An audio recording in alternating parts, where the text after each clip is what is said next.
Então, boa tarde a todas e a todos.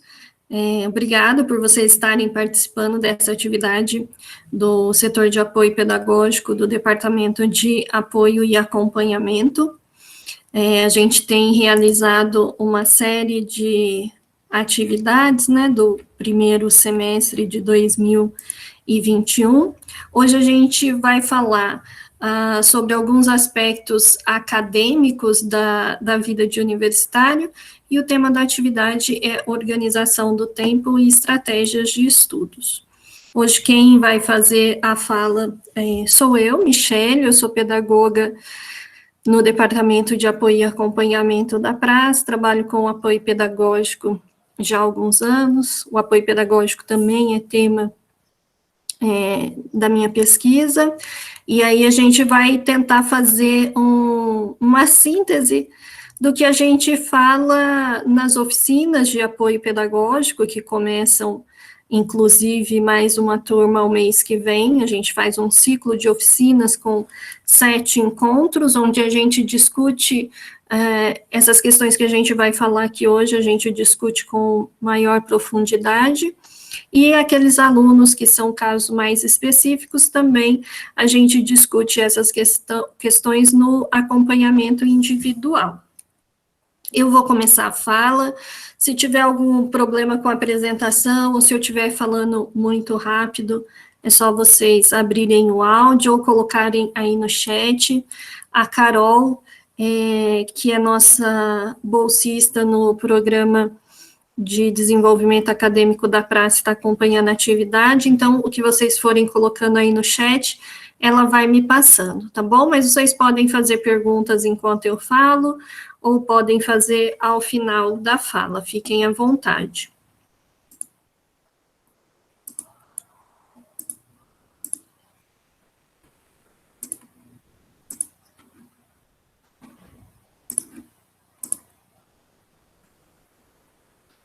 Bom, então, esse é o tema da nossa fala, e porque a gente sempre coloca como título essa questão de organização do tempo e estratégias de estudos, porque é a fala mais recorrente dos estudantes quando eles procuram apoio pedagógico, né? Sempre no sentido de eu não consigo organizar o meu tempo para estudar, para fazer as atividades. No ensino remoto isso se agravou, por conta das aulas assíncronas, muitos estudantes optando por assistir as aulas gravadas depois, mas aí não conseguem se organizar para fazer isso, e estando no ambiente doméstico também não conseguem se organizar para estudar. E a questão das estratégias de estudos, né, assim, procurando uma técnica ou uma ferramenta que resolveria uma série de problemas relacionados ao desempenho acadêmico. Então, eu começo explicando para vocês que quando a gente trata de apoio pedagógico e quando a gente faz esse acompanhamento, seja nas atividades coletivas, como a gente está fazendo aqui agora, ou quando é o acompanhamento individual, a gente sempre trabalha na percepção, na concepção da autorregulação da aprendizagem, que é um construto teórico, né, e ele assume que essa autorregulação da aprendizagem, né, portanto, aquilo que eu faço para controlar, regular e monitorar a minha aprendizagem, é um processo ativo e construtivo, através do qual os aprendizes estabelecem objetivos para suas aprendizagens e procuram monitorar, regular sua cognição, motivação e comportamento, dirigidos e restringidos pelos seus objetivos e fatores contextuais do ambiente. Então, veja que a gente parte de uma concepção em que o aprendiz, o aluno, o estudante, ele tem essa capacidade de atuar sobre o seu processo de aprendizagem. Claro que sem desconsiderar os fatores contextuais. Então, quando a gente fala de autorregulação de aprendizagem, não significa que eu estou considerando que importa apenas aquilo que o estudante faz. A gente sabe que, por exemplo, a metodologia de ensino tem impacto nos resultados e no comportamento do estudante. A gente sabe, nesse momento de pandemia, né, por exemplo, algumas pessoas estão muito sensibilizadas e não conseguem atuar de forma condizente com seus objetivos ou com seu planejamento, enfim. A gente considera os fatores contextuais, mas tenta agir dentro da realidade possível. Então, ela não pode ser pensada como um conjunto de características inatas do estudante, né? Aquela coisa de, o meu colega faz isso, ou ele é assim, ou ele nasceu assim, ele é assim, e eu não sou, né? A ideia não é essa. São estratégias que você vai adotando, são habilidades que você vai desenvolvendo, portanto, são processos ativados dentro da sua necessidade e do seu contexto. E aí a gente sempre trabalha com esse ciclo da aprendizagem autorregulada. E aí eu gostaria que vocês pensassem sobre isso e não esquecessem desse ciclo. Porque o que acontece quando a gente vai estudar, isso acontece com a maioria dos estudantes que ainda não tiveram oportunidade de aprender sobre estratégias de aprendizagem, a gente pensa muito na fase da execução da tarefa, né, o estudar propriamente dito. E tem outras duas fases que são extremamente importantes e afetam muito os resultados e o desempenho, que é a fase prévia, né, a fase de planejamento, e o depois, que é a fase de avaliação ou de autorreflexão. Então, a gente sempre vai pensar no estudar, em realizar qualquer tarefa, como um antes, um durante e um depois. Então, antes, eu tenho uma fase de planejamento, o durante é a fase de execução, da realização propriamente dita da tarefa, e o depois, que é a fase de avaliação. O que são tarefas comuns, né, atividades comuns que eu deveria fazer em cada uma dessas fases?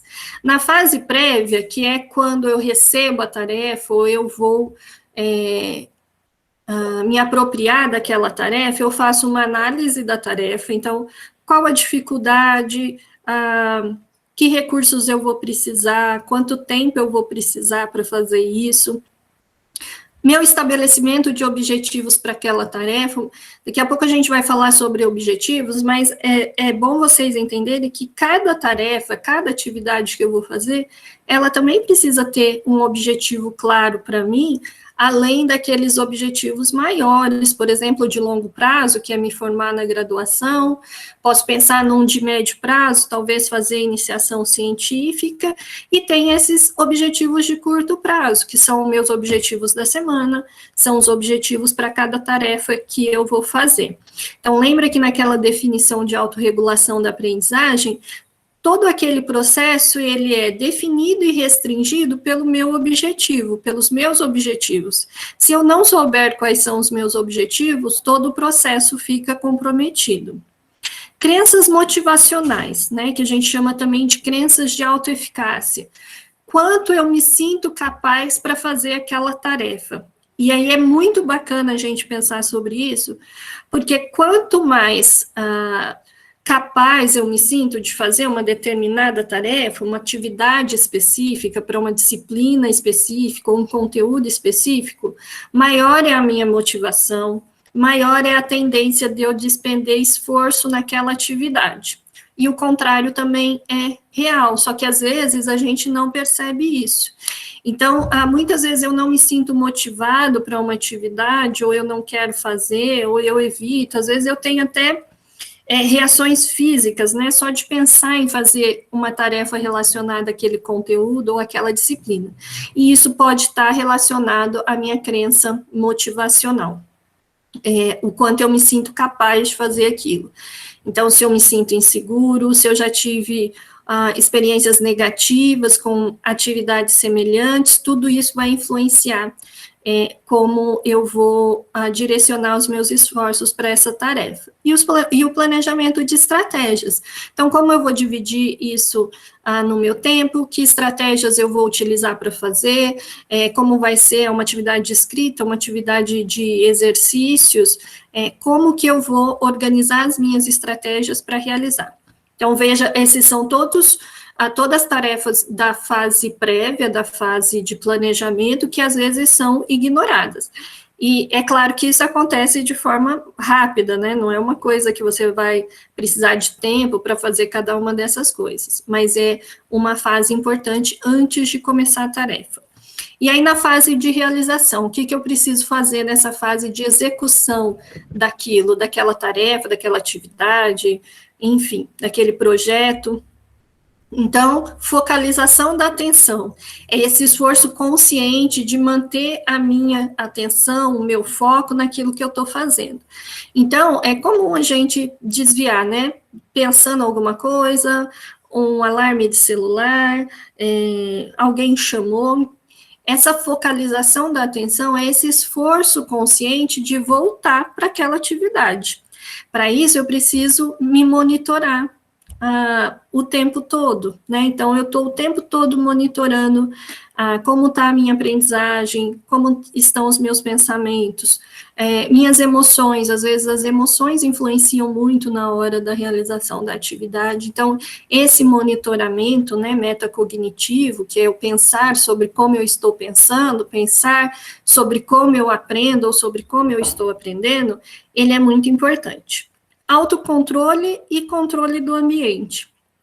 Então, às vezes eu estou aqui, mas eu queria estar assistindo Netflix, né? Eu estou aqui fazendo atividade, mas eu queria sair, eu queria andar, etc. Mas eu sei que isso prejudicaria muito o meu planejamento ou desenvolvimento dessa atividade.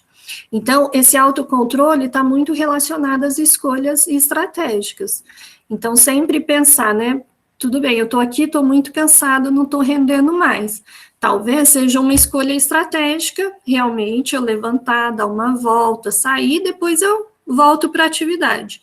Mas nem sempre é assim. Geralmente, essa vontade de sair é uma vontade de evitar aquela tarefa, e aí não é uma escolha estratégica. E controle do ambiente, né? Às vezes, para muitos de nós que estamos em casa, nem sempre o ambiente está favorável para estudar.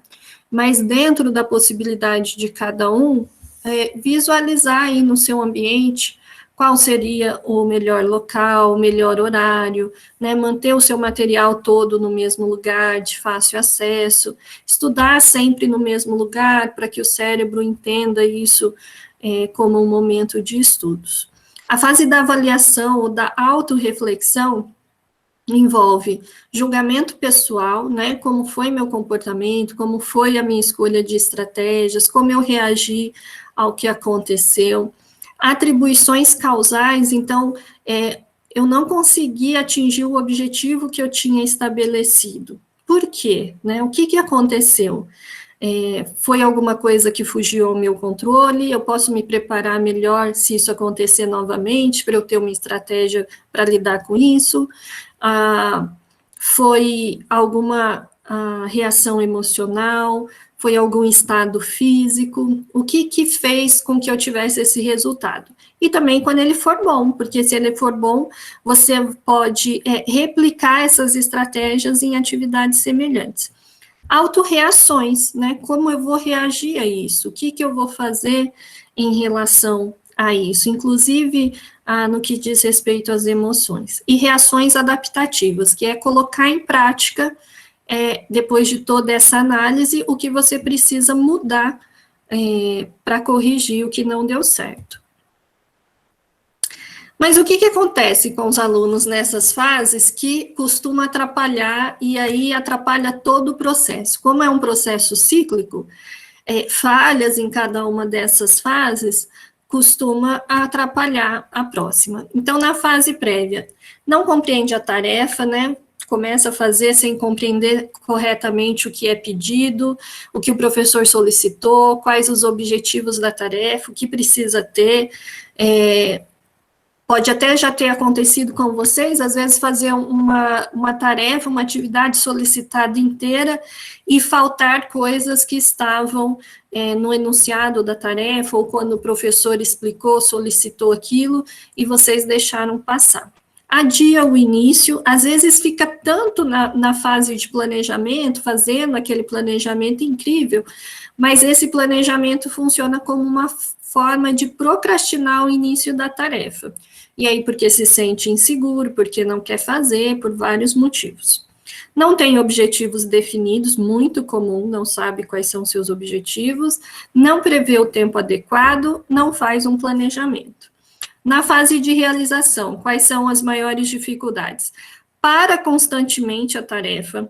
Então, é diferente. Eu sempre explico para os alunos que a nossa concentração, o nosso foco, ela funciona com esse tempo de foco, né, de atenção, e com um tempo de descanso. Então, você tem que ter intervalos.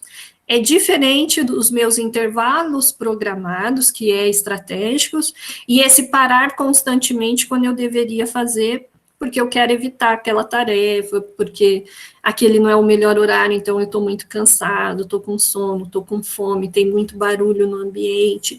Enfim, parar constantemente a realização da tarefa, não fazer monitoramento do tempo, da atenção, das emoções, e não segue o que planejou. Então, às vezes, fez a fase prévia, fez um planejamento adequado, legal, mas não segue o que planejou.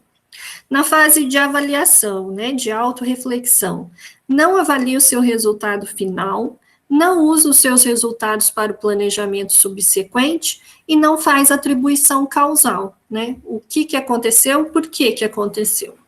Então, essas são dificuldades comuns dos alunos em cada uma dessas fases.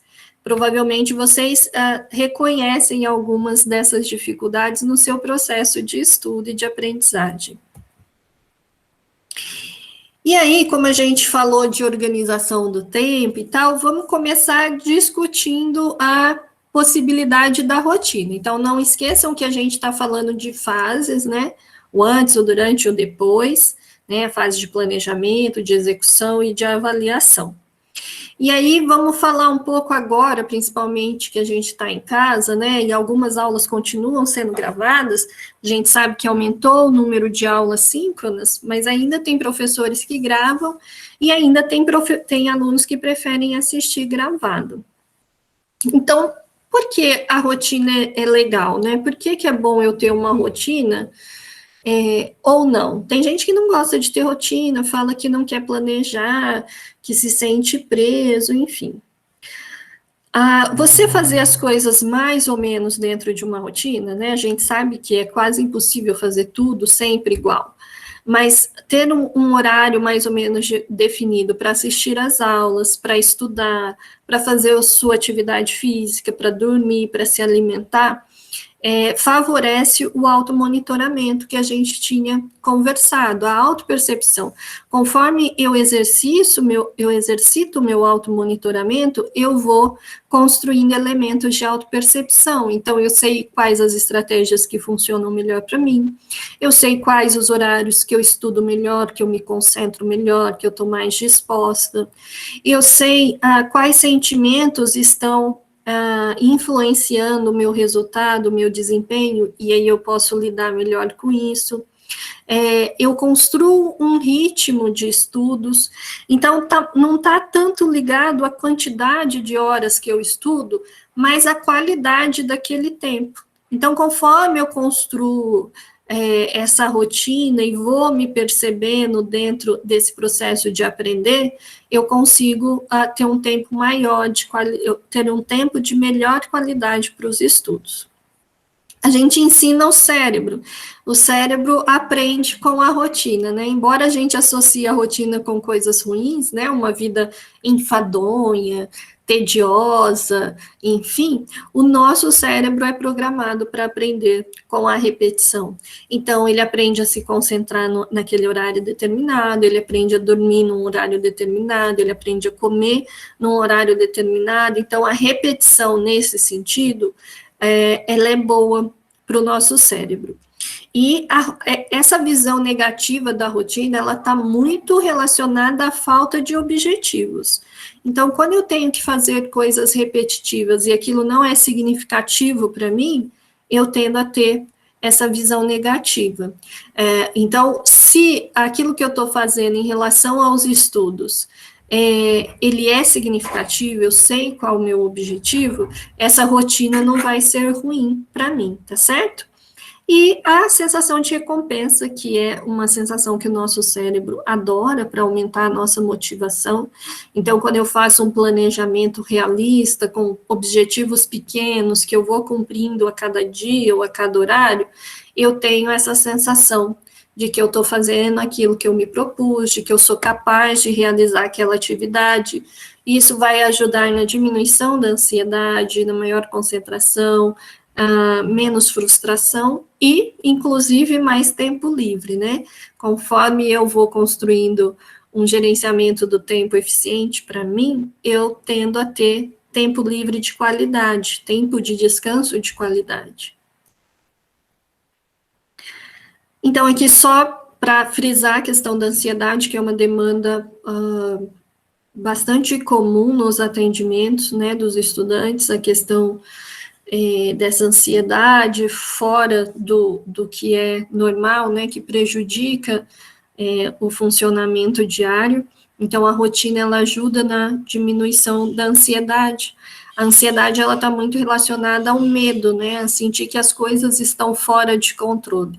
Então, a rotina ajuda nessa sensação de que algumas coisas, né, estão dentro do nosso controle. Então, assim, o nosso tempo, a nossa organização, as nossas atividades estão dentro do nosso controle. Sono, muito importante, pessoal, e é um problema que a gente tem visto muito entre os estudantes na pandemia, né? O sono está muito bagunçado. Então, ter essa rotina de sono é essencial para a aprendizagem, para a concentração, para não ter esses momentos ansiosos, né? Então, um adulto, ele deve dormir de 7 a 9 horas por dia.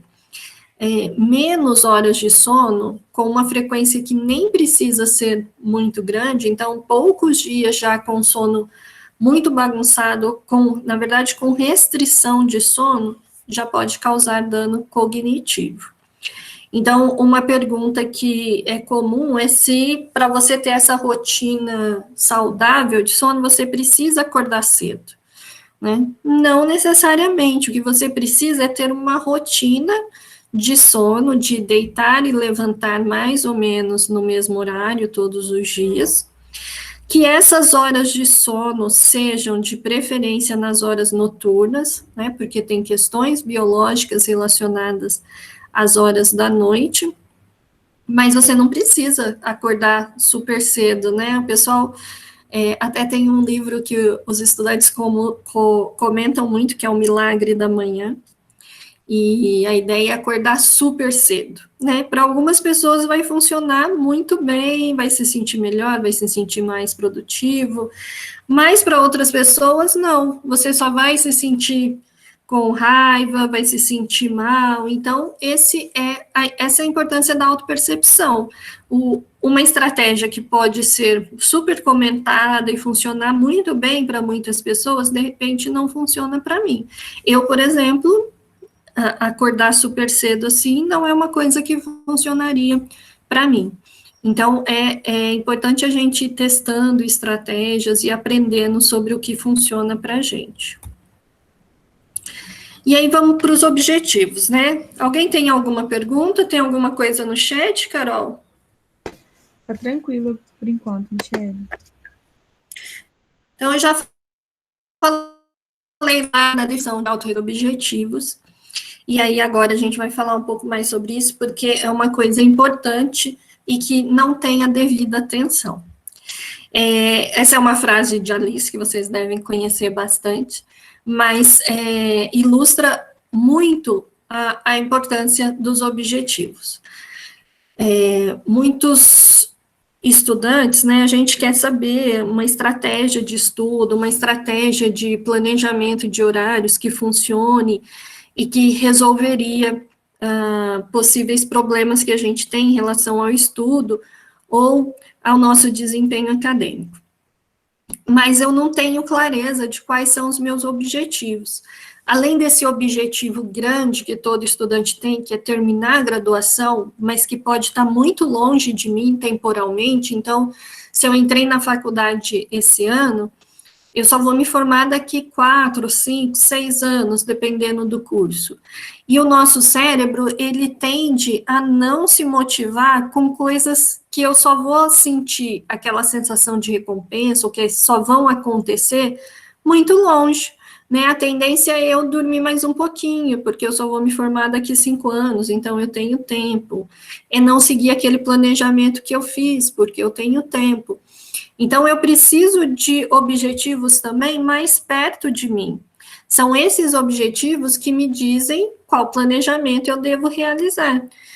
Quanto tempo eu tenho que dedicar, né? Quando o gato diz, se você não sabe para onde ir, você pode pegar qualquer caminho, é exatamente isso, né? Se eu não sei aonde eu quero ir, aonde eu quero chegar, eu vou fazendo as coisas conforme elas acontecem, né?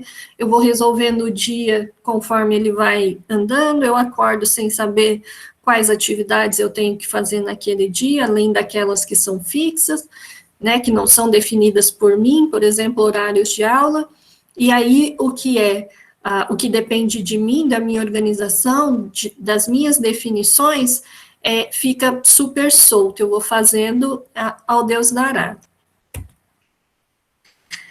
Então, qual a importância dos objetivos? É a partir deles que você pensa nas suas estratégias de planejamento, nas suas estratégias de estudo, na sua estratégia de gerenciamento do tempo, e eles são essenciais para a sua motivação.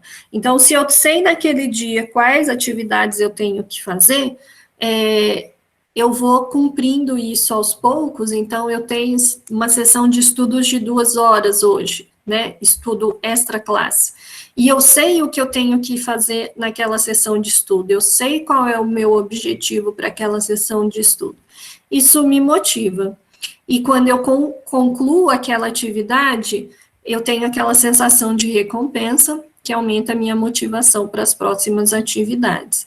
Então, é muito comum os estudantes terem lá previsto no seu planejamento semanal ou diário, horários de estudo extra classe, mas eles sentam para estudar sem saber o que vão fazer naquele período.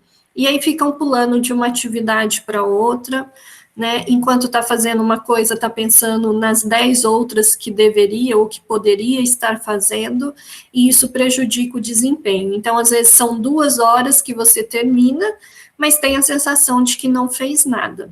Então, os objetivos definem o seu planejamento. É importante que você saiba os seus objetivos de longo prazo, mas que você tenha também esses objetivos fatiados de forma que eles se tornem objetivos de curto prazo para a sua semana. Então, um objetivo longe, por exemplo, me formar na graduação, eu posso pensar nele como um objetivo de médio prazo, concluir todas as disciplinas, passar em todas as disciplinas. Só que para eu passar em todas as disciplinas, o que eu tenho que fazer? Eu tenho que assistir às aulas, eu tenho que entregar as atividades, eu tenho que ir bem nas avaliações. Para eu fazer cada uma dessas coisas, eu certamente tenho atividades diárias e atividades semanais. E é aí que entra o meu planejamento. É dessa forma que eu faço o meu planejamento diário, o meu planejamento semanal, pensando nos meus objetivos. E aí a gente sempre fala que eles precisam, seus objetivos, ter 3 características. Eles precisam ser concretos, realistas, não objetivos, está errado aqui, concretos, realistas e avaliáveis. Por isso que o acrônimo é CRAVA, concretos, realistas e avaliáveis. Concretos em que sentido? Diga exatamente qual é o seu objetivo, né?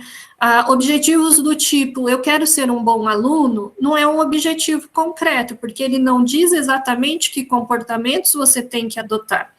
Então, um objetivo realista, por exemplo, para o dia, ao invés de colocar lá no seu planejamento, estudar cálculo, coloque estudar o capítulo 1 de cálculo, ou fazer os exercícios tais, tais e tais de cálculo. É um objetivo concreto. Ele é realista, porque você sempre tem que pensar nos seus objetivos de acordo com aquilo que você pode fazer. Eles devem representar algum nível de desafio, mas um desafio realista. Então, por exemplo, se eu estou com dificuldade em cálculo, talvez fazer 4 exercícios em 1 hora não seja realista para mim. Mas fazer 1 ou 2 é realista. Então, eu vou colocar lá. Meu objetivo é estudar cálculo, capítulo 1, fazer os exercícios 1 e 2. E avaliável. Avaliável no sentido de que você pode tanto ir monitorando, se você, como está seu desempenho em fazer esses exercícios, e ir monitorando quais as dificuldades que você vai encontrando ao realizar esses exercícios. Avaliável no sentido se você cumpriu ou não isso ao final da sessão de estudo. Então, eu tinha 1 hora para estudar e meu objetivo era fazer 2 exercícios. Eu consegui fazer? Se eu consegui fazer até além disso, eu consegui com facilidade, né? Eu estou melhor do que eu imaginei, as dificuldades que eu tinha, na verdade, eu consegui solucionar. Ou eu não consegui, por que eu não consegui? Qual foi minha dificuldade? O que me atrapalhou? Eu tenho que procurar ajuda com alguém? Eu tenho que mudar a minha estratégia? Então, nesse sentido, sempre pensem em objetivos concretos, realistas e avaliáveis, que vão dirigir os seus esforços e o seu comportamento. Beleza, já sei os meus objetivos, né? Mas eu tenho um problema sério com o planejamento, procrastinação, que é uma coisa quase universal, né? Todo mundo tem algum problema com procrastinação. Eu tenho problemas com procrastinação, tenho que monitorar o tempo todo o meu comportamento. Mas o que é, de fato, a procrastinação? É postergar, deixar para depois aquilo que você precisa fazer, aquilo que está relacionado a um objetivo estabelecido, né? Então, assim, deixar para depois ou não fazer uma atividade, né, que você pode ou não fazer, não é procrastinação, é só uma escolha, você não quer fazer ou você desistiu de fazer. Mas quando é uma coisa que eu preciso realizar, se eu não fizer agora, eu tenho que fazer depois, é procrastinação. Ele ocorre voluntariamente. Então, mesmo que ele não seja nada estratégico, desnecessário, irracional, é uma escolha da pessoa. Então, ela fez um planejamento, ela sabe que ela precisa daquilo para, por exemplo, entregar um trabalho de qualidade, não ter que fazer tudo em cima do prazo, não sofrer aquela pressão, né, do prazo. A pessoa opta por não seguir aquele planejamento ou por não fazer aquilo naquele momento. Então, você adia ou substitui intencionalmente tarefas. Por exemplo, esse substituir é uma armadilha do nosso cérebro. Às vezes, por exemplo, você tem uma tarefa acadêmica para fazer que é muito longa, que você tem dificuldade, que você acha chata, que você não gosta do professor. E aí você está sentado aqui para fazer, olha para o lado, fala, nossa, preciso limpar aquela janela. Ou então olha para o armário e fala, eu preciso ir no mercado antes de fazer, porque eu preciso ter coisas para comer. Ou se eu limpar a casa, eu vou me sentir mais disposto a fazer. Então, é uma armadilha do cérebro te dizendo, olha, você não está sendo preguiçoso, você vai fazer uma coisa que também é importante para você realizar essa depois. Então, tomem cuidado com essas armadilhas, percebam quais são os pensamentos que vocês têm na hora de procrastinar. Envolvem um pós-planejamento não estratégico, então eu sei que depois isso vai me prejudicar, mas eu faço mesmo assim, né, substituo por uma tarefa que é mais prazerosa, mas ela é menos importante. E esse mais prazerosa não está relacionado só a sair, ao ir ao cinema, assistir algo que eu gosto. Prazerosa também no sentido de que aquilo você se sente mais seguro para fazer, vai te dar uma sensação de recompensa mais rápido. Então, assim, limpar a casa racionalmente não é uma atividade prazerosa, mas quando eu terminar, eu vou me sentir recompensado, a casa vai estar limpa, eu vou me sentir bem, e é uma atividade com a qual você não se sente inseguro, você não tem medo do resultado, enfim, então prestem atenção nessas armadilhas. Então, a procrastinação, ela não pode ser confundida com preguiça ou ócio. Ócio é aquele momento de descanso, né? A gente até usa o termo ócio criativo, que eu posso ali estar fazendo nada, ou eu posso estar fazendo uma atividade prazerosa, né? É um momento em que eu realmente deveria estar descansando, né? Vocês não podem se sentir culpados por esses momentos de descanso. E aí o planejamento é muito importante para você saber que quando você está descansando, você pode estar descansando, a gente precisa descansar. Descansar é tão importante quanto fazer as atividades. E nem com preguiça. Preguiça é aquela sensação de letargia, de fazer as coisas mais devagar, um cansaço que a gente não sabe muito bem de onde vem, né? Tem dias que a gente até faz as coisas com preguiça, faz mais devagar, mas faz.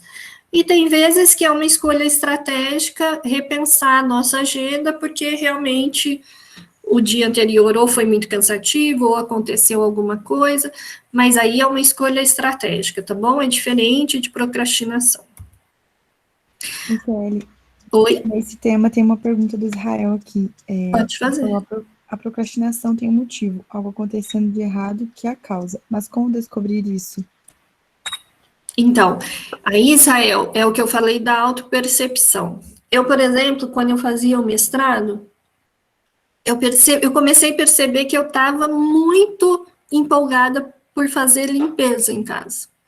Muito, coisa assim, não é do meu histórico. Eu limpava as janelas, eu lavava as paredes, eu queria limpar o quintal todo dia. E aí foi nesse período que eu percebi que essa era a minha forma de procrastinar. Era uma forma de eu fazer uma tarefa que era muito mais simples para mim e fugir daquela atividade acadêmica que me tomava tempo, esforço intelectual, que eu já estava cansada, eu já estava no processo de terminar, eu já não queria mais mexer com aquilo. E aí o que eu fiz? Mudei o meu lugar de escrita, né? Passei a ficar mais tempo no meu local de trabalho após o meu horário, para não ter como limpar, né? Senão eu ia começar a limpar o local de trabalho. Mas foi uma coisa que eu percebi naquele período e até hoje é uma coisa que eu fico monitorando. Outra coisa comum é a gente pensar assim, eu estou muito cansada, então não vai adiantar eu fazer isso agora. É melhor eu ir assistir, eu ir descansar, eu ir dormir.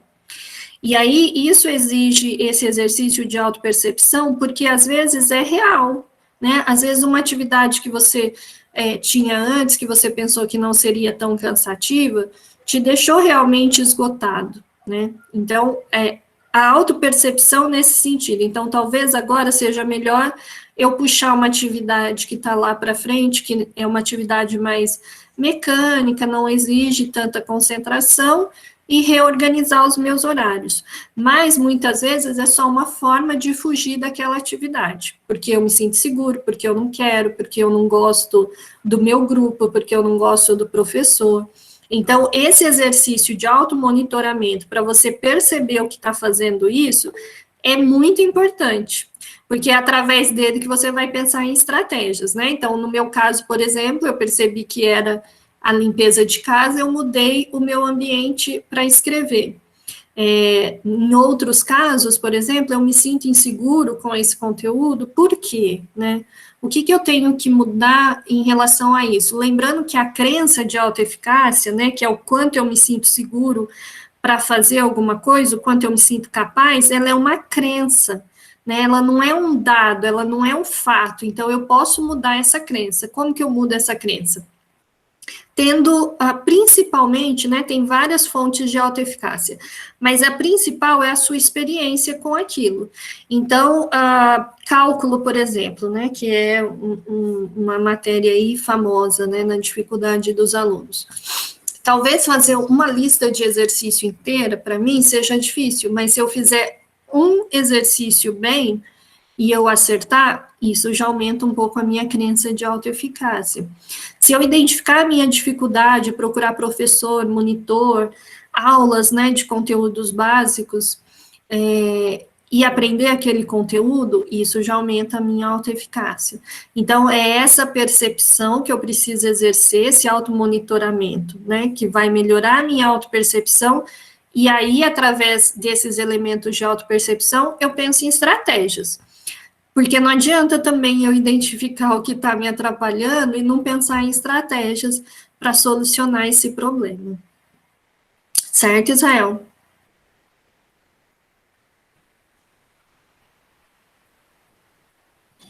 Mais alguma coisa, Carol?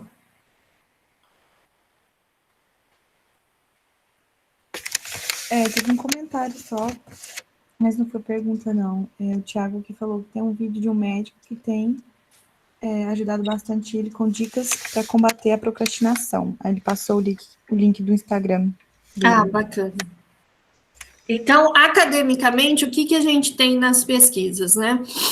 Os alunos que procrastinam, eles adiam as tarefas de modo não estratégico, atrasam o início e a conclusão ou os processos de decisão relacionados ao estudo. E esse é um dado muito importante, que os indivíduos procrastinadores produzem trabalhos inferiores, relatam mais estresse e doenças após a finalização de tarefas, e são pior avaliados no desempenho dessas tarefas, resultando num estado de desânimo. Então, tem uma fala comum, né, de muitas pessoas, não só estudantes: eu funciono bem sob pressão. Sim, porque você tem um prazo, você tem que fazer aquilo, você faz. Mas acontece que esse trabalho não é um trabalho de qualidade comparado àquelas pessoas que não agem dessa forma. As pessoas ficam mais doentes após a finalização de tarefas, né? Porque você passa, às vezes, por um período longo de estresse, né? De pressão, de medo. Então, a hora que você entrega aquilo, a tendência é esses sintomas se manifestarem mais fortes. São pior avaliados, claro, né? Um trabalho feito às pressas não é um trabalho de qualidade. E aí, como eu sou avaliado de forma negativa ou com uma nota baixa, a tendência é eu me sentir mais desmotivado, o que piora a procrastinação. Então, alguns dados aqui, né, não só brasileiros. Então, um estudo americano indicou que 70% dos estudantes universitários procrastinam, 82% afirmaram adiar suas tarefas, né? Esse é um estudo brasileiro do Sampaio Bariani. Então, 82% afirmaram adiar suas tarefas e 49% procrastinam pelo menos uma vez na semana. Em um livro do Ferrari sobre a realidade americana também, ele indica que 20% dos americanos são procrastinadores crônicos. Então, às vezes, por exemplo, 49% dos estudantes relataram procrastinar pelo menos uma vez na semana. Mas a gente tem casos em que as pessoas são procrastinadoras crônicas para tudo. Então, assim, não necessariamente ainda são estudantes, né? Mas procrastinam, por exemplo, cuidar da saúde, cuidar da alimentação, sonhos, objetivos, realizações importantes, tudo é procrastinado. E aí, vocês pensem que nas atividades acadêmicas a gente tem prazo. Então, por mais que eu procrastine, uma hora eu vou ter que fazer por causa da pressão do prazo. Mas tem coisas que não tem prazo, são decisões minhas, né? Por exemplo, cuidar da saúde é uma decisão pessoal. Melhorar a alimentação, fazer atividade física, melhorar o meu relacionamento, resolver um problema com um amigo, um familiar, são decisões minhas. E se eu sou um procrastinador crônico, a tendência é eu não fazer isso, tá? Então, tomem cuidado com os hábitos de procrastinação. Aqui, porque indicações de por que procrastina. Então, indicam falta de tempo, insatisfação em realizar atividade, sem critério, né, simplesmente procrastinam. Os estudantes que procrastinam relataram sentir ansiedade, preocupação e autodepreciação, maior em relação aos que relataram não procrastinar. Outros motivos, também todos levantados em pesquisa sobre o tema: preguiça, fadiga, falta de tempo, crenças de autoeficácia baixas, baixo uso de estratégias autorregulatórias, estados emocionais como exaustão, estresse, ansiedade, falta de interesse. Então, o Israel fez uma pergunta nesse sentido, né? Saber por que eu estou procrastinando. Então, a gente precisa identificar os nossos motivos de procrastinação, né? Podem ser diferentes, mas na maioria das vezes a gente tem os mesmos pensamentos e as mesmas justificativas. E identificar isso para que a gente possa lidar melhor com isso. Michele, tem outra pergunta do Israel aqui, no mesmo tema. Uhum. A procrastinação pode ser algo não resolvido da infância? Sempre tentamos criar estratégias para não procrastinar, mas nunca tratamos as causas. Como se enxergar isso? Da infância, Israel, bom, não sei se você está falando de alguma coisa maior, mas sim, porque a gente não foi ensinado na infância, pensa na educação básica, né? Quantos de nós aprendemos na nossa educação básica a pensar sobre o nosso processo de aprendizagem, pensar sobre as estratégias que a gente usa? Nós não fomos ensinados a nos organizar de forma mais eficiente, mais saudável, e a gente sempre tinha alguém regulando os nossos horários. Então, provavelmente, durante toda a educação básica, vocês tiveram professores dizendo exatamente o que você precisava fazer, que horário você tem que fazer, a sua tarefa de casa era muito bem definida, você tinha em casa pais ou responsáveis que diziam: vai fazer a tarefa, tá na hora de fazer a tarefa, tá na hora de ir para a escola, tá na hora de tomar banho para ir para a escola.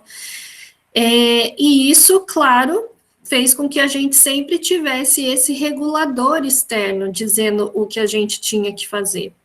Hoje, na universidade, né, por mais que a gente tenha trabalhos avaliativos para entregar, além disso, você precisa estudar, né? Não tem ninguém para te dizer quanto tempo você precisa estudar, que conteúdos você precisa estudar. Isso é questão de autoavaliação, saber o que eu tenho dificuldade, quais os meus tempos disponíveis para estudar, o que eu preciso melhorar. Muitos de vocês vieram morar sozinhos, né? Quer dizer, aqueles que entraram na pandemia ainda não, né? Mas a realidade do aluno universitário, né? Vem morar sozinho. Mesmo os que continuam morando com a família, são adultos agora, e a família já vê vocês como adultos, e ninguém se mete mais se você está estudando, não está estudando, né? Os pais nem entendem muitas vezes direito à dinâmica da universidade. Então, a gente passa de um estado, de uma realidade em que a gente tinha pessoas falando como fazer e quando fazer, né? Então, falava o que fazer. A sua lição de casa é fazer essa lista de exercício. Como fazer? Geralmente, no próprio livro, ou no caderno, responder exatamente o que estava no material ou o que o professor falou na sala de aula. E quando fazer? Então, tinha alguém para dizer, seu horário de fazer lição de casa é esse. Ou então, alguém que estava lá o tempo todo falando, fulano, vai fazer lição de casa. E aí você passa, de repente, para uma realidade no ensino superior em que você precisa decidir tudo isso sozinho. Então, muitas vezes a gente não sabe como se organizar, a gente não sabe quais estratégias usar, afinal a gente aprendeu a estudar como? Lendo o livro e repetindo, né? Decorando o que estava na apostila ou no livro, repetindo o que o professor dizia na aula, repetindo na prova. Tanto é que é muito comum os estudantes falar para mim, depois de um primeiro semestre na universidade com desempenho baixo, ficarem muito frustrados porque dizem que na escola nem precisava estudar, era só assistir a aula, né? Porque é assim o nosso modelo de ensino. Se repete na prova, o que foi dito pelos professores, ou o que está na apostila. E aí você vem para a universidade, que é diferente. Né? Os professores esperam uma autonomia intelectual dos estudantes e uma autonomia em relação às suas estratégias de aprendizagem também. Então, nesse sentido, sim, está muito relacionado aos hábitos e aos comportamentos que a gente foi construindo durante toda a nossa vida escolar. O Edson, Michele, perguntou se superproteção familiar seria um motivo também. Olha, Edson, né? Existem muitas formas de superproteção familiar, né? Então, vamos partir do pressuposto que os pais sempre fazem aquilo que eles acham que vai ser melhor para os filhos. Então, às vezes, é uma superproteção em relação ao medo da violência, não querer que cresça muito rápido e não necessariamente a autonomia nos estudos. Mas, Edson, pode sim no sentido de achar que acompanhar exaustivamente a vida do meu filho é positivo, né? Então, às vezes, esse comportamento de faz a tarefa junto, né? Sempre. Pega pela mão para ir fazer no horário tal, né? Não deixa a criança e o adolescente não vai construindo nenhum nível de autonomia em relação aos estudos. Sempre tem alguém para dizer o que precisa fazer e que fica ali do lado fazendo junto, né? Então não te deixa errar, né? Por exemplo, uma criança que fez uma tarefa errada e que esse erro serviria para a professora identificar uma dificuldade do aluno, a mãe, o pai ou o responsável corrige aquilo antes de chegar no professor. Então, nesse sentido, sim, não estou falando de autoproteção no sentido psicológico, mas nesse sentido de fazer as atividades que a gente pode ir delegando para as crianças, né? Então, a criança entra na educação formal com poucas habilidades para fazer as coisas sozinhas, mas conforme ela vai construindo maturidade, você pode ir delegando as responsabilidades para ela. Mais alguma coisa, Carol? Não, por enquanto não, Michele. Tá. Então, alguns outros motivos encontrados na literatura: medo de falhar ou medo de vencer. Então, isso aqui pode ser contraditório, mas às vezes a pessoa ela não quer se destacar. Ela sabe que ela tem muita facilidade ou que ela sabe muito daquele conteúdo, mas ela não quer transparecer, né? Aí tem questões psicológicas, mas também aparece como uma forma de rebelião à autoridade. Então, eu acho aquele professor muito autoritário, ou aquela professora, e aí eu crio essa resistência de fazer as atividades daquela disciplina. Não ter uma atitude positiva e não encarar a tarefa como oportunidade. Então, por isso é importante eu analisar a tarefa, entender como ela faz parte do meu processo de formação, como ela se relaciona aos meus objetivos, tá? Então, isso pode impactar positivamente a sua motivação. Baixa sensação de pertencimento social. Então, estudantes que não se sentem acolhidos, que não se sentem parte daquele meio, eles também tendem a procrastinar mais. Algumas estratégias para combater a procrastinação. Então, como eu falei, esse automonitoramento constante para que eu melhore a minha autopercepção e aí eu identifique quais estratégias eu posso utilizar nessas situações. Usar ferramentas de gerenciamento do tempo. E aí, essas ferramentas é o que funciona para vocês, né? Agenda, listas, aplicativos, planners, bullet journal, quadros de horários, né? Mas que sejam detalhados, não aqueles que você só joga a atividade de forma aleatória. Não subestimar o tempo, né? Às vezes a gente acha que tem muito tempo, às vezes a gente acha que faz aquela atividade em menos tempo do que é necessário. Então, isso também exige autopercepção, identificar quanto tempo eu preciso para cada tipo de conteúdo, para cada tipo de atividade. Tenha prazos. Então, mesmo que eu tenha uma atividade que é para entregar no final do semestre, no final do semestre, ela tem que estar pronta. Então, eu preciso ter prazos para ir cumprindo as etapas dessa atividade. Vocês podem usar, por exemplo, a agenda Google e dividir isso em etapas e acionar os lembretes, né? Para vocês serem lembrados, olha, amanhã você tem que começar a fazer aquela atividade. Amanhã você, então, faz o levantamento inicial do material bibliográfico que você vai precisar. Então, organize essas atividades com prazos. Divida seus objetivos e tarefas em fatias menores. Então, não esqueçam disso. Peguem aqueles objetivos maiores e fatiem em objetivos menores. Esse exemplo que eu acabei de dar. Um trabalho que é para ser entregue no final do semestre, geralmente é um trabalho trabalhoso, né? Então, geralmente é uma pesquisa, é uma monografia, é um artigo. Então, você tem que pegar esse objetivo maior, você entendeu ele, entendeu o que o professor está solicitando, entendeu o objetivo daquele trabalho, e aí você faz esse planejamento em fatias menores. Não idealize, gente. Não fique esperando você estar no estado emocional perfeito, no estado mental perfeito, sua casa estar limpa o suficiente, ter guloseimas suficientes no armário, na geladeira, o dia tá lindo, o sol tá brilhando. Isso não existe. Vai acabar que você vai adiar e fazer em cima da hora. Então, lembra, feito é melhor do que perfeito. Então, eu me planejei hoje para fazer tal coisa, 30 minutos, 1 hora, mas nossa, putz, estou cansada hoje, estou com sono, mas senta lá um pouquinho, senta, nem que for 20 minutos, a tendência do cérebro é depois de 20 minutos se concentrar na tarefa que você está fazendo. Então, desliga o celular e pensa assim, vou ficar aqui 20 minutos, pelo menos. A tendência é você se sentir mais disposto a fazer aquilo. Então, feito é melhor do que perfeito. Não esperem as condições ideais para fazer o que vocês têm que fazer. Antecipe-se aos seus distratores.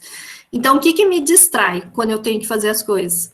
Instagram, TikTok, conversa no ambiente, meu sono. Então, eu já sei disso, né? É uma coisa que acontece com frequência. Então, já pensa qual estratégia você vai usar para evitar isso. É o celular? Celular longe. É o ambiente? Vou repensar, então, o uso do meu ambiente. Esse horário não está legal, esse lugar não está legal. É o sono? Muda seu horário de estudar. É a fome? Come antes de começar. Enfim, identifique essas coisas e se antecipem a elas. Tenha estratégias de motivação. Então, para mim, funciona muito me dar coisas para fazer as minhas tarefas. Não coisas materiais, me dar recompensas. Então, um dia que está muito difícil, eu penso, se eu fizer 1 hora, eu posso assistir 3 episódios da minha série. Se eu fizer 1 hora, eu posso comer aquela coisa que eu estou com vontade. Eu posso dormir mais, etc. Eu vou fazer uma caminhada, eu vou andar de bicicleta, eu vou sair para ver o pôr do sol. Né? Então, identifique essas coisas que te motivem e cada vez que você conseguir fazer aquilo que você planejou, se permita coisas que você goste. Depois, não antes. Aí a pergunta que vocês fazem muito sobre organização e planejamento do tempo. Então, eu vou frisar de novo. A organização e o planejamento do tempo, ele é só parte das suas estratégias de aprendizagem. Então, ele está lá no antes, durante e depois. É importante que você tenha estratégias eficientes de gerenciar o seu tempo, mas isso não é a única coisa que vai resolver as suas questões de aprendizagem, né? É só uma parte. Então, cuidado para vocês não ficarem muito tempo fazendo isso, fazendo agendas, enfeitando as coisas e depois não seguir o que vocês planejaram, tá bom?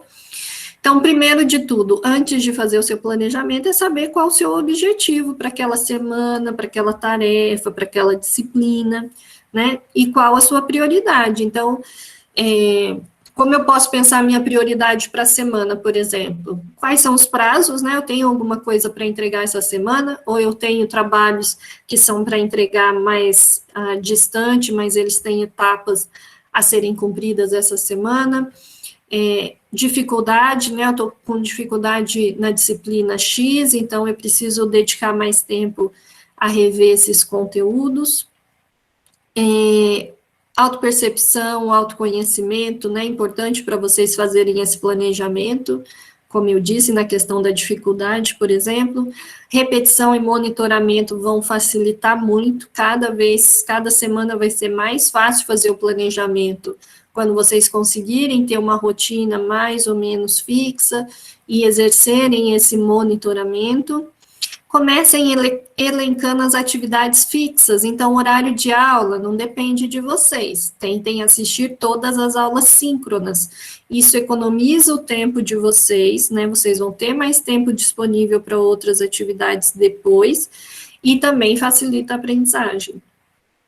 Incluam tempo de descanso, então se você não está descansando, esse descanso tem que ser planejado, então planejei minha semana lá, coloca pelo menos 1 hora, 2 horas de descanso por dia, né? E nesse momento de descanso, você tem que pensar, meu planejamento está feito, as coisas que eu tenho que fazer já estão planejadas.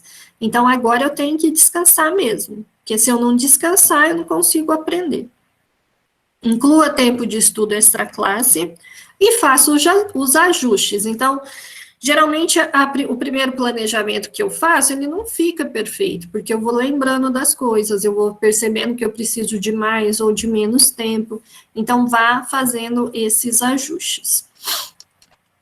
E aí, os estudos extra-classe, beleza, eu coloquei lá que eu vou estudar das 3 às 5 todo dia, mas antes de começar a estudar, eu já falei, vou repetir, você precisa saber o objetivo daquela sessão de estudos. Então, não sentem sem saber o que vocês vão fazer, né? Porque, lembrando, o cérebro precisa dessa sensação de recompensa quando você termina uma atividade. Você precisa saber os seus objetivos, né? Objetivos concretos, realistas e avaliáveis.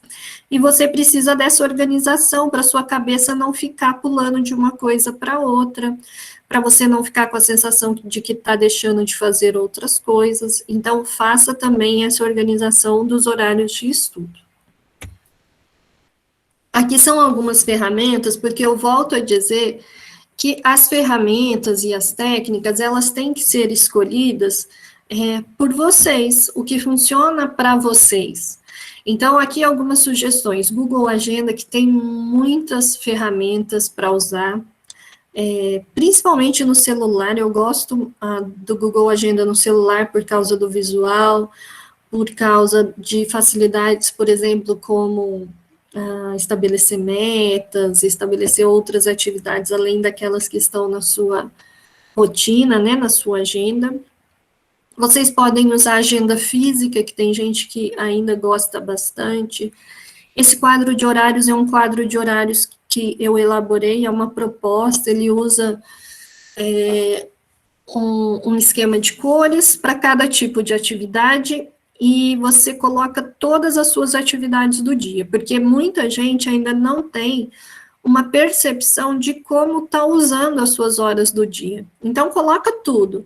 Se você tem que se deslocar de um local para outro, tempo de almoço, tempo de jantar, tempo que dorme. Então, é bem bacana, porque aí, por exemplo, ali, o vermelho são as disciplinas, né?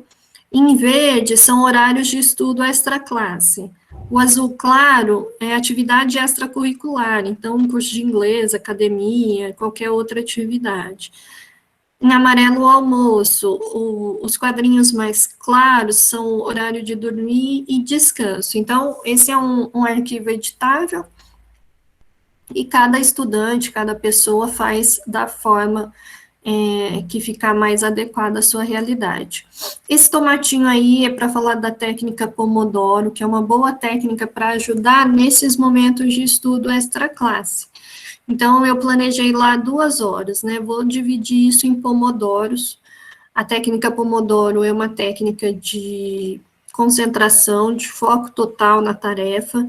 Então, você intercala momentos de foco com os momentos de descanso, né? Que a gente sabe é dessa forma que a nossa concentração funciona melhor. E um exemplo de aplicativo, que é o Forest. um aplicativo que você determina seu tempo de foco, e cada vez que você alcança esse objetivo, ele vai te dando uma arvorezinha, você vai formando uma floresta. Então, o Forest, ele trabalha muito com essa questão da gamificação e da recompensa.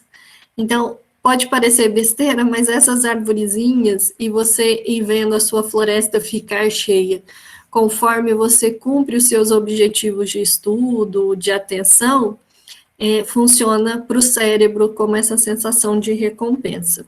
E aí você tem uma ferramenta digital que vai te dando estatísticas, você vai vendo, né, se você está melhorando, se está ficando mais difícil, enfim. Sobre as técnicas ou estratégias de estudo. A gente tem muitas pesquisas já que falam sobre os tipos de estratégia. Então, eu trouxe aqui alguns quadros, né, com resultados dessas pesquisas, e aí eles vão indicando a utilidade ou a eficiência dessas atividades. Então, são várias pesquisas, né, mas o que vocês vão perceber é que aquelas atividades em que o estudante se envolve ativamente, que exige um envolvimento mais ativo dos estudantes, são as que têm um resultado melhor. Então, por exemplo, se você olha ali no segundo quadro, né, é uma pesquisa sobre a taxa de aprendizagem conforme o tipo de atividade. Então, numa aula expositiva que eu apenas ouço o professor, a taxa de aprendizagem, segundo essa pesquisa, é de 5%. E lá embaixo, em que vocês veem atividades com mais envolvimento ativo, a taxa começa em 50% e vai até 90%. Então, numa discussão em grupo que eu estou participando, eu tenho que fazer síntese daquilo que eu penso, eu tenho que ir ouvindo os outros, né, e organizando a minha fala e o meu pensamento. Aprender fazendo, então, além do conhecimento teórico, eu faço isso na prática, eu mobilizo aquilo que eu sei teoricamente, coloco em prática 75%, e ensinar outra pessoa, 90%. Então, vejam como estudar em grupo, né, por exemplo, que é uma estratégia em que eu converso com o grupo sobre um conteúdo e também ensino o que eu sei, pode ser uma estratégia muito eficiente. Se eu não tenho outra pessoa para ensinar ou para falar, eu posso fazer isso em voz alta, né? Então, eu penso que eu vou ensinar aquele conteúdo para alguém e faço isso em voz alta, para o espelho, sozinho. Por quê? Para fazer isso, para ensinar outra pessoa, eu preciso sintetizar o que eu aprendi.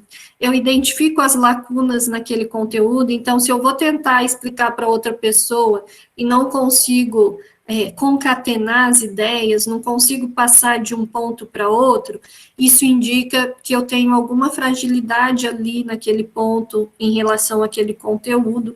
Então, ensinar outra pessoa ou ensinar esse conteúdo em voz alta é uma estratégia de estudo com taxa de aprendizagem de 90%, bem alta. Aqui é uma pesquisa grande também, que foi feita em 2013, de estratégias de estudo. E olhem, eles classificaram as estratégias em relação à sua utilidade, né? E vejam que estratégias técnicas que a gente usa com frequência, elas foram classificadas como uma utilidade baixa, por exemplo, grifar, releitura, elaboração de resumos. Porque se eu simplesmente grifo um texto, não tem nenhum envolvimento, né? Não tem uma conversa com o texto, um questionamento, aquilo é simplesmente passar a caneta naquele momento que eu li, acho aquilo importante, mas eu não interajo ativamente com esse conteúdo. A elaboração de resumos, né? Aqui está baixa, mas no artigo eles falam que quando a pessoa se torna proficiente em fazer resumos, então ela faz um bom resumo de acordo com aquilo que funciona para ela, a elaboração de resumos passa de utilidade baixa para uma utilidade moderada. E aí, a gente tem aqui do lado direito as que foram classificadas como moderada ou alta, né? A interrogação elaborativa, que é essa interação ativa com o texto, com aquele conteúdo que eu estou lendo. Então, eu estou lendo, eu faço perguntas, né, para o texto, para o autor, eu vou atrás de explicar essas minhas perguntas. A autoexplicação, que é eu falar isso em voz alta. O estudo intercalado, que é intercalar uma disciplina ou um tipo de conteúdo ou atividades diferentes. Então, por exemplo, eu estou estudando cálculo, aí eu passo para antropologia, depois eu faço uma caminhada. Isso tem uma eficiência, segundo a pesquisa, moderada.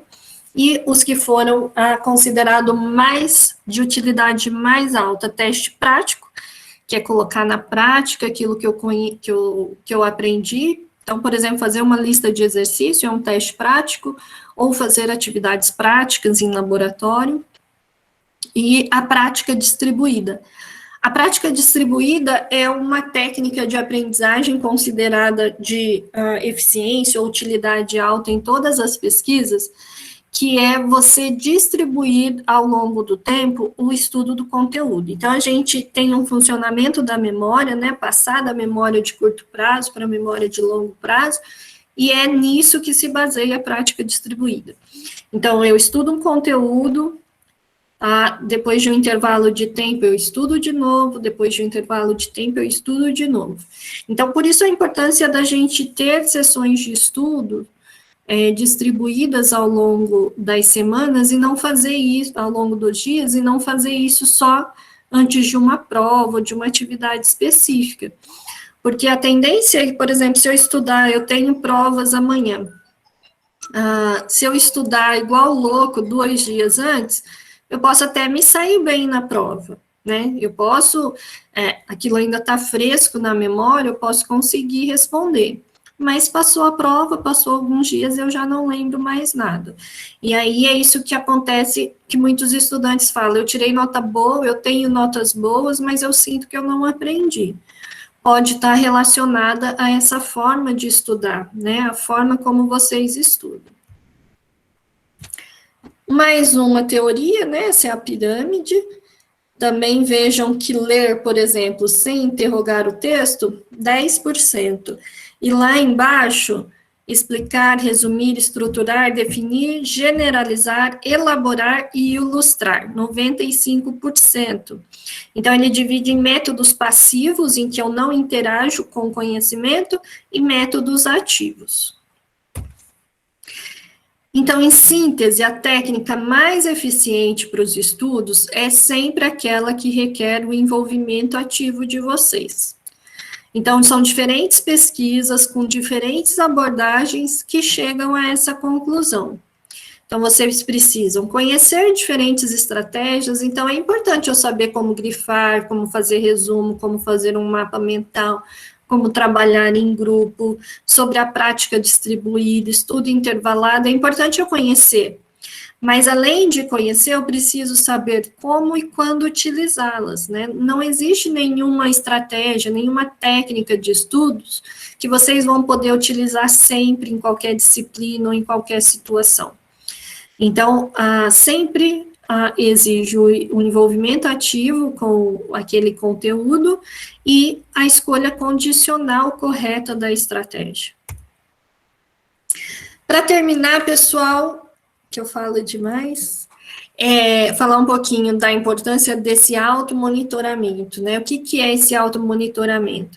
É eu prestar atenção naquilo que eu estou fazendo, na estratégia que eu escolhi, se aquela estratégia está tendo o resultado que eu esperei, se está me levando em direção ao meu objetivo. Então, tem uma citação do Holt que diz, para ter um bom desempenho acadêmico, o estudante precisa, entre outras coisas, conhecer seus próprios processos mentais e seu próprio grau de compreensão. Além de ser mais eficaz no uso e na seleção das estratégias de aprendizagem, sempre identifica a não compreensão de um conteúdo, pois ele está constantemente monitorando a sua compreensão. Não sei se já aconteceu com vocês, Mas eu já ouvi bastante, assim, o estudante achar, por exemplo, que foi bem numa avaliação, e quando sai o resultado, ele foi muito mal. Ou o estudante dizer que não sabe se está bem ou se está mal, se está aprendendo ou se não está. Então, essas são falhas desse processo de automonitoramento, né? Eu não tenho uma percepção de como está a minha aprendizagem, de como está o meu processo, eu não sei como eu aprendo, né? Eu não sei quais são as melhores estratégias para mim. Então, é importante começar a prestar atenção nisso, e isso faz toda a diferença. Depois que vocês começarem a prestar atenção, eu tô realmente concentrado nessa atividade, ou eu me desconcentrei? Por que eu me desconcentrei? Essa estratégia está funcionando? A forma como eu estudo é uma forma ativa, né? Eu tenho um envolvimento ativo com o conteúdo, vocês vão perceber uma diferença na forma como vocês se relacionam com a sua aprendizagem. Apenas conhecer as estratégias não é suficiente para melhorar o desempenho e para o estudante aprender a aprender.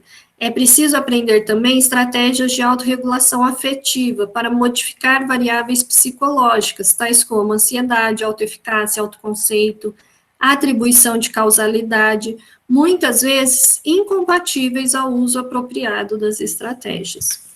Então, não adianta eu aprender várias estratégias ou eu ter aplicativos legais de gerenciamento do tempo e tal, se eu não consigo fazer essa autorregulação afetiva, que é o que a gente falou, né? A ansiedade, a minha crença de autoeficácia, perceber isso, né? Perceber que isso está me atrapalhando, isso está sendo um desafio para mim, e pensar nas estratégias que eu posso utilizar.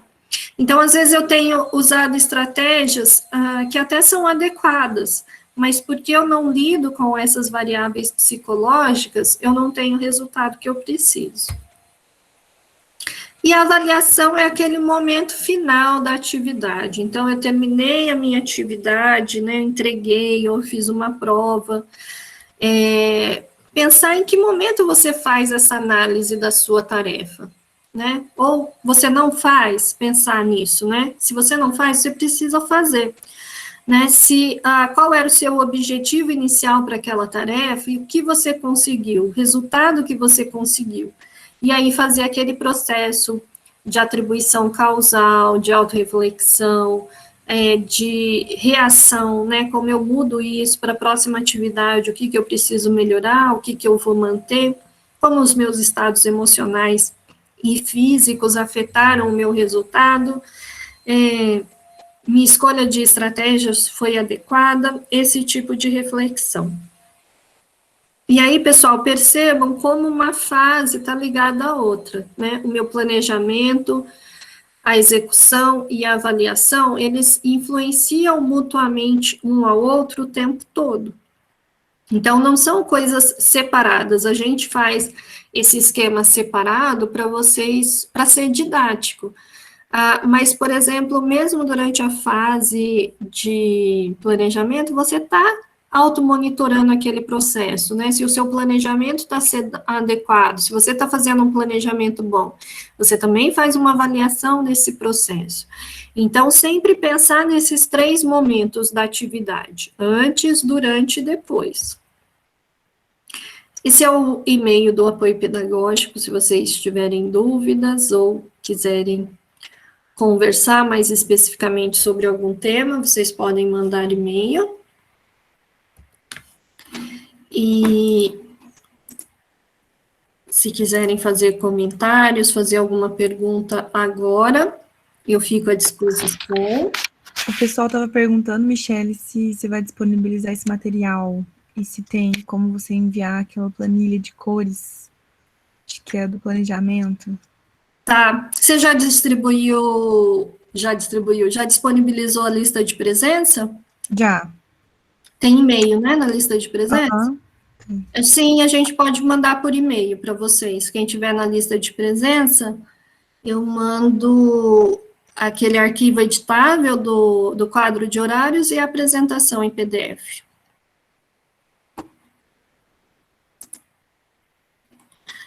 Alguma pergunta ou algum comentário, pessoal, se vocês quiserem falar alguma coisa sobre a experiência de vocês, sobre o que vocês têm aprendido nesse processo.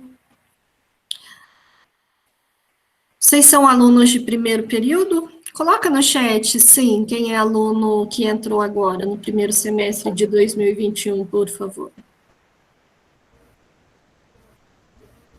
Bastante gente.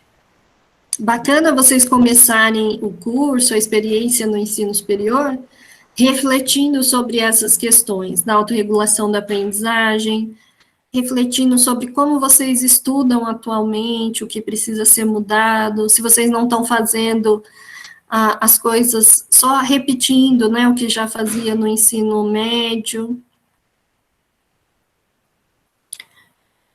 Parece que alguém tinha aberto o microfone, alguém quer falar alguma coisa? Não, fui eu, Michele. Eu queria agradecer, acho que foi bem esclarecedor e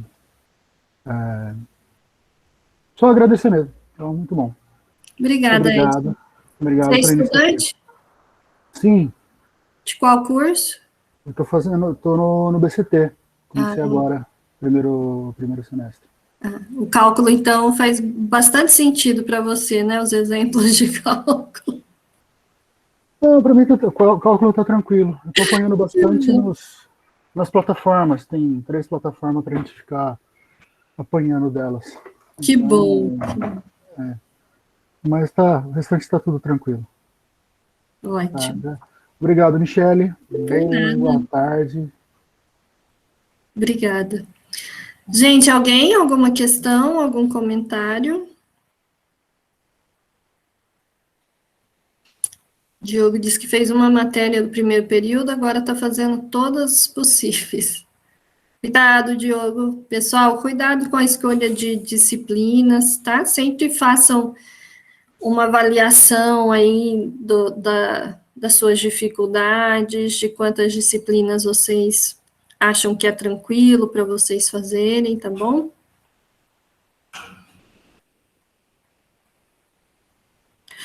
Bom, então é isso, pessoal. A gente manda o material por e-mail. Ai, que bacana, Vitor. A gente fica à disposição. Se tiver mais alguma dúvida, pode mandar por e-mail lá no apoio pedagógico. A gente vai mandar o material para vocês, tá bom? No e-mail, pela lista de presença. Obrigada vocês terem participado. Boa tarde, até a próxima.